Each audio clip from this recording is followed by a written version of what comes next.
Hi friends, मी रुपाली चटपटीत स्वादिष्ट रेसिपीमध्ये आपले स्वागत आहे।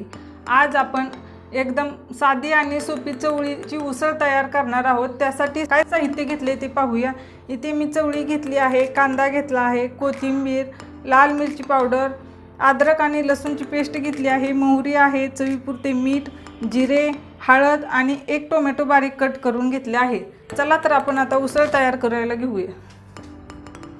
हे बघा, अशी चवळी असते। ही चवळी मी रात्रभर भिजत घातली होती आणि सकाळी त्याच्या कुकरला 2 शिट्ट्या करून घेतल्या आहेत। त्यामध्ये मी हळद आणि मीठ घातले होते।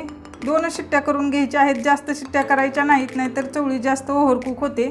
आता आपण उसळ तयार करायला घेऊया। गॅस चालू करून कढई गरम करून घेतली आहे। त्यामध्ये तेल घालून घेते आणि तेल ही छान गरम होऊ देऊया। तेल छान गरम झाले आहे, त्यामध्ये मोहरी घालून घेऊया आणि मोहरी ही छान तडतडू देऊया। ही उसळ तयार करताना मी इथे कुठल्याही मसाले पावडरचा वापर करणार नाही, अगदी साधी आणि सोपी उसळ तयार करणार आहे। मोहरी छान तडतडू लागली आहे, त्यामध्ये जिरे घालून घेते आणि जिरे ही छान फुलू देऊया। जिरे छान फुलले आहे, त्यामध्ये इथे मी 1 वाटी बारीक कांदा चिरून घेतला आहे, ते घालून घेते आणि कांदा छान आपल्याला भाजून घ्यायचा आहे। कांदा छान भाजत आहे तोपर्यंत तुम्ही चटपटीत स्वादिष्ट रेसिपीज या यूट्यूब चॅनलला सबस्क्राईब करा आणि बेल आयकॉन ही क्लिक करा आणि कमेंट मात्र जरूर करत जावा। 1 मिनिट झालेले आहेत। आता आपण यामध्ये अद्रक आणि लसणाची पेस्ट घालून घेऊया आणि हेही छान भाजून घेऊया। कांद्याचा कलर चेंज झाला आहे, यामध्ये मी टोमॅटो घालून घेते। 1 टोमॅटो बारीक कट करून घेतले होते आणि हे टोमॅटो आपल्याला मऊ होईपर्यंत शिजवून घ्यायचं आहे। इथे आपले टोमॅटो शिजू लागले आहेत। आता यामध्ये मी लाल मिरची पावडर घालून घेते। 1 मोठा चमचा लाल मिरची पावडर आहे आणि 1 चमचा हळद आहे। थोडे चवीपुरते मीठ घालून घेते। चवळी शिजवतानाही आपण मिठाचा वापर केला होता आणि थोडीशी कोथिंबीर। हे छान मिक्स करून घेऊया आपण। यामध्ये मी थोडे पाणी घालून घेते आणि तेल सुटेपर्यंत हा मसाला आपण शिजवून घेऊया। त्यावरती झाकण ठेवून घेते मी। 2 मिनिटे झालेली आहेत। आता आपण झाकण उघडून पाहूया। वाव, छान मस्त कलर आला आहे आपल्या मसाल्याला, तुम्ही पाहू शकता। आणि कांदाही पूर्ण शिजला आहे, हे पहा।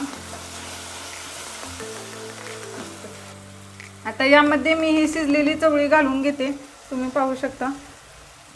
अजिबात गाळ झाली नाही, चवळी जास्त ओव्हरकुक करायची नाही आणि ही चवळी आपण छान मिक्स करून घेऊया।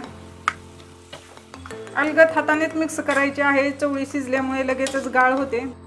चवळीला छान मसाला कोट झाला आहे। आता यावरती झाकण ठेवून घेऊया आणि 1 वाफ काढून घेऊया।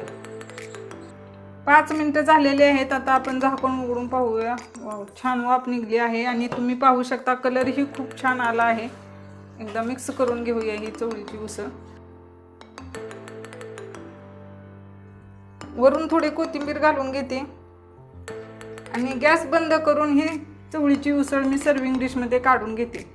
एकदम चमचमीत आणि झणझणीत सोप्या पद्धतीने चवळीची उसळ बनवून तयार आहे। वरून थोडी कोथिंबीर घालून घेते। तुम्हाला जर माझी उसळ बनवण्याची पद्धत आवडली तर नक्की ट्राय करा आणि कशी झाली ती कमेंटमध्ये सांगायला विसरू नका। सो रेसिपी आवडल्यास चटपटीत स्वादिष्ट रेसिपीज या यूट्यूब चॅनलला सबस्क्राईब करा आणि शेजारील बेल आयकॉनही क्लिक करा। पुन्हा भेटूया अशाच नवीन रेसिपीमध्ये। धन्यवाद।